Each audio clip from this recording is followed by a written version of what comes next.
Hi everyone, welcome back. Let's do a recap of what we've done in the last videos. In the first video, we learned to draw rectangles, circles, and lines. In the second video, we learned about coordinates, setting the fill and outline colors, and using loops to draw shapes multiple times. Today, I'm going to give you some code as a starting point. That way, you don't have to type it all yourself. This code includes two arrays of data, your step count, and whether you finished your water bottle for the past 6 days. Here's the step data, and here is the water bottle data. Today we're going to talk about how to use conditional statements to color a shape depending on whether or not you met your step goal for the day. We'll also talk about how you can write your code to automatically use a new piece of data when you add it in. And finally, I'll show you a slick way to get the red, green, and blue values to color your shapes without having to guess and check. Let's get started. Conditional statements let us make decisions in our code. It's like the computer's way of saying, if this, then do that. Otherwise, do something else. And this is crucial for responding to varying values in our data, which is good because you probably walk a different number of steps on Monday compared to Tuesday. Let's dive into the example code to see how this works. So you hopefully recognize this as a for loop from last time. We set up this for loop to run as many times as we have days in our data. We set the number of days in our data in this line. And you can also see that variable number of days here inside the setup for the for loop. We then get the current steps value for the current day using this variable I. When I equals 0, we get the first value in our list. As I increases by 1, we move to the right in our data to get the next day's value. We always store the value that we are currently looking at inside this variable called current steps. Now down here is our first ever conditional statement. If the current step value is greater than 8,000 for the day, we're going to run this code right here. And so we're going to set that color to be green. If current steps is not greater than 8,000, we're going to run this code. And for that, we're just going to get an outline.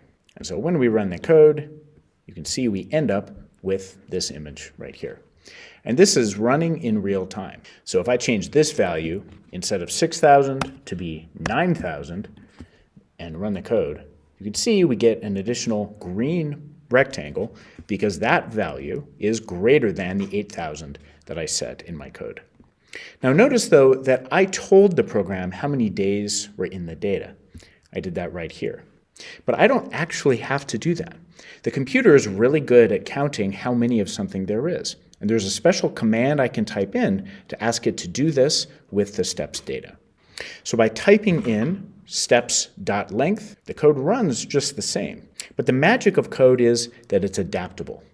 Imagine you have more step data for today. You don't actually have to rewrite the whole code. You just add that new day's data to the code, like so.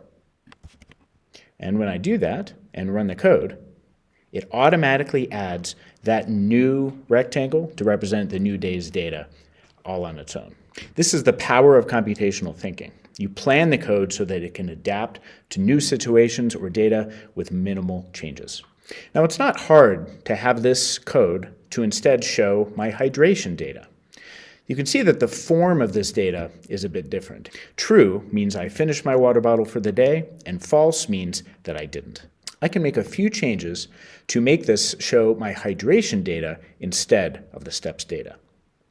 First, I'm going to change this variable named current steps to did finish bottle. Instead of looking at steps, I'm going to change this to finished bottle, which is my array of data for whether I finish my water bottle or not. And instead of steps, I'm going to make this finished bottle as well. Now, instead of checking to see if current steps is greater than 8,000, I simply need to check to see if did finish bottle is true.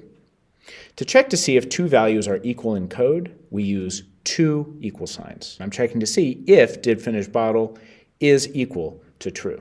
It's very easy to forget that second equal sign. It's a mistake that even I make from time to time. Let's make a couple of other changes to the code. Let's use a circle instead of a rectangle. Now a circle has an x-coordinate, a y-coordinate, and a radius. Let's also, instead of using green, let's change the color to be a nice blue to represent hydration. To do this, I'm going to go to Google. I'm going to type color picker, and we get this nice tool here, and I'm going to choose my value, get a nice blue there. And you can see down here, it's giving me the red, the green, and the blue values for this particular color blue. And I can take that and paste that right into here. And it's always a good idea to update the comment so that you remember what changes you made to the code. And let's run the code. And so now this code is showing the hydration data. And that'll do it for today.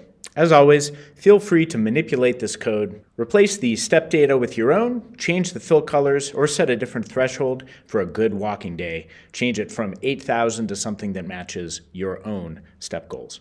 The code is your canvas, and this flexibility is what makes coding a powerful tool for showing our habits. Today was a big leap. We mixed in conditional statements with everything we've learned so far to make our canvas even more interactive and personal. Practice these new concepts. I can't wait to see what you come up with. So until next time, happy coding.